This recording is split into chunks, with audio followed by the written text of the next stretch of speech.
Now friends, let's have a look of fourth section of chapter 2, developing a business etiquette. It's really very important for each one of us to know how to behave in a business setting. What do we understand by the term etiquette?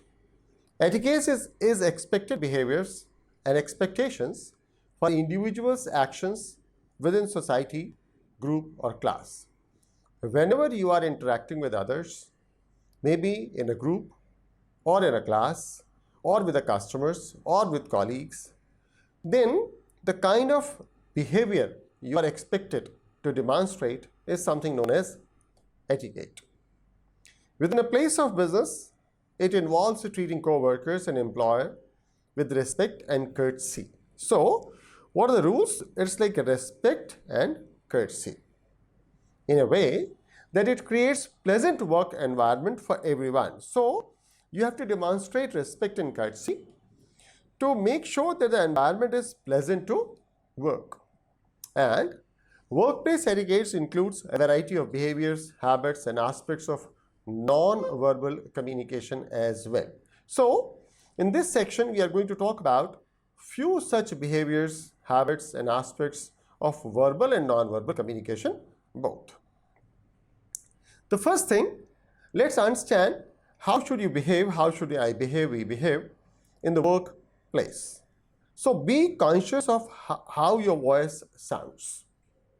It should be pleasant sounding. Sound which you are creating with the help of your voice should be pleasant, not harsh. 2. Be courteous when you call someone. You should call the name of the person from a distance. You should give a call, telephone call to that person. How to request that person to be with you, etc., etc. are few such things which we have to be careful with. Then third is convey a positive professional attitude when you answer the phone, maybe phone or when you are answering in person also. So always convey a positive and professional attitude. Who is a professional? I like to remind you to go to chapter 1 and take a look of the points of a professional. So wherever you are communicating, maybe in person or over the phone, be professional, convey a positive meaning. Use your own voicemail features to help callers. In companies or at homes also, if the person is not available, then voicemail features are being used. Even in your mobile, you have a voicemail feature. So if you are not in a position to attend the phone call immediately, you may activate this voice email feature, and then this voicemail feature will guide the caller to leave the message. So use your own voicemail feature to help the caller. Be considerate when leaving voice messages. At times, when you are calling, trying to communicate with someone and the person is not available, then obviously he or she may ask you to leave the message on the voicemail. So how should you respond? How should you record your message? Should also be very courteous, considerate when leaving message on voicemail. Tell the purpose, give your name, the purpose, and request for the callback, or tell the person that you are going to call back at what time. Finally, end call with courtesy and clarity. So, personal call or the telephone call should be concluded with a courtesy, means thank you very much for your time. I enjoyed the meeting with you. I hope this relationship or meeting will go in a long way, etc., etc. And you may summarize the meeting to bring clarity to both the parties. Then friends, let's understand something about the telephone etiquette. Landline or mobile, we have to follow certain things. We will be talking about the mobile etiquettes more, but this right now, this section is applicable for landlines and mobile both. One, warm opening. We understand. It should be a warm hello. Then, when busy, take a call back. You may be busy. You may not be in a position to take the call at the moment. Then, you may request for a call back. So, when you are busy, let the other person know that at the moment you are not in a position to take the call and you will be calling back. Calling back soon, calling back within an hour, or maybe by the evening. So specify the time, and you may also ask the person to send a text message to you in case of any urgency. Then the third is keep a pen and paper handy. Whenever you are communicating with the phone, the other person may be willing to share something which you will feel like noting. Or you will say, okay, let me note it down. And then you will be in a rush to find a pen or paper. So this pen and paper should be handy. Listen carefully. We have already talked about listening. Listening is really important. Only by listening you will be able to understand the message which is going to be delivered by the other party. Keep noting. Keep a pen and paper. We have already talked. So keep on making the notes of whatever is being shared by the other person. Then the next is personalize the call. What is this personalize the call? It's not advisable to jump to the business agenda immediately. It will be better to start the conversation with the previous conversation which you had with this person. Try to find out the well-being of the other person. Start with something which is like personal. So then it will be a personalized call, not totally official call. Be courteous. This we understand. Follow the proper hold procedure. At times, you may be willing to hold the call. Hold the call means that you are requesting the other person to wait for a minute or so. Then let the other person know, seek the permission of the other person to put this call on hold. This all we have experienced now while we are communicating with someone at the call center. And finally, acknowledge. Means thank the person for giving time and sharing information, extending helping hand, etc., etc. Now friends, we have few rules of business etiquettes. These are the 10 rules of business etiquettes. Manners, basic understanding of the manners, courtesy, kindness. Time, you have to follow the time schedule, be on time, respect the time of others as well. Appearance, dress means you should be dressed properly. We have already talked about it. Personality, how you look, how you walk, how you behave. This all communicates. So take care of your personality. Prepare for the meeting, prepare for the day, get ready for the job or the project. Greet and acknowledge. If you are junior and you are interacting with a senior, then it's your responsibility to greet. And if someone junior to you is greeting you, then acknowledge the greeting with warmth. If somebody else is communicating with you, don't interrupt. This also we have understood while we were talking about the listening skills. Maintain a positive attitude. Be tactful. You are not agreeing with the others, with your team members, or maybe your colleagues or boss. Then don't show this disagreement instantaneously. Hold. Understand the situation and then in a subtle way, in a tactful manner, share your opinion. Maintain the secrecy of all the conversations, all the documents, all the aspects which came into your knowledge while doing business at your organization and with others. In social settings, friends, business etiquettes or etiquettes are equally important. First impressions, we understand how you look, how you communicate, how you start dialogue, how you enter the room. This all is going to contribute towards the persona, and is really important in social settings. Then the second part in social settings is also about introduction. You may be required to introduce yourself not only in social settings but also in business settings. So how are you going to introduce yourself? 1. 2. How are you going to introduce others to third party? Prepare your introduction, understand something about the second person you are going to introduce to third person. So this person introduction is really important. In social settings and in business environment also, you will be required to have food with others. So how should you eat? How much you should eat? What should be ordered is really a matter of concern. Take care that you're ordering as per the liking of the other person.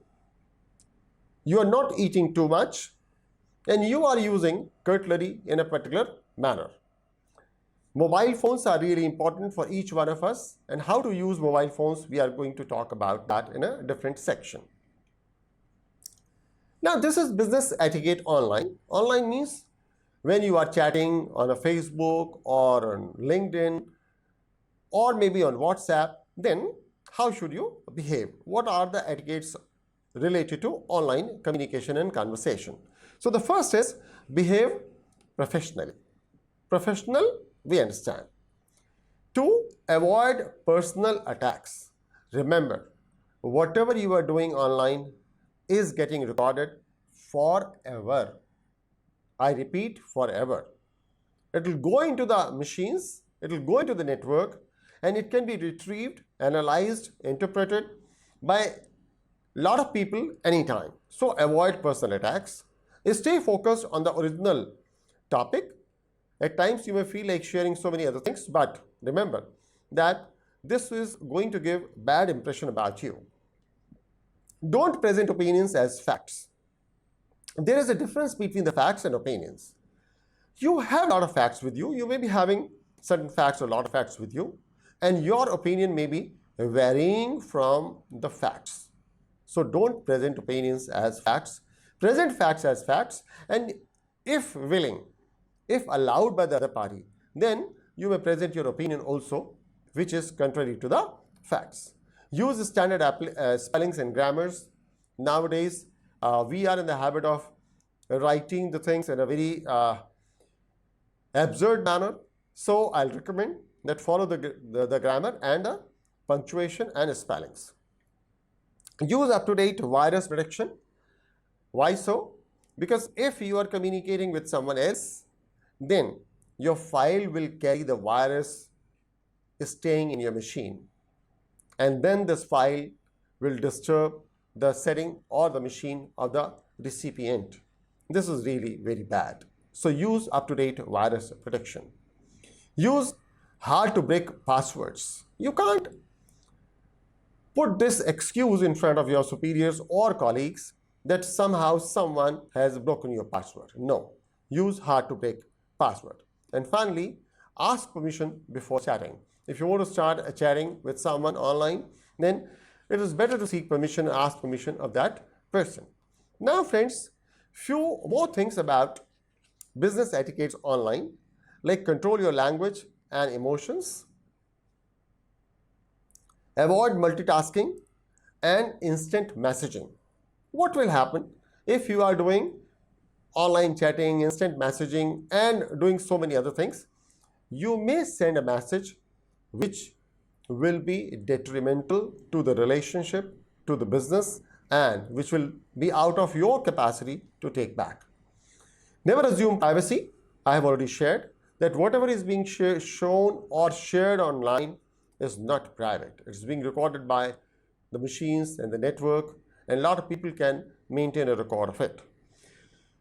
Avoid reply all in email. You may get one email which is meant for a group of people. You are feeling like responding to this email to the sender. So send a response to the sender, but not to everybody. So please avoid reply all in email. Don't waste other people's time.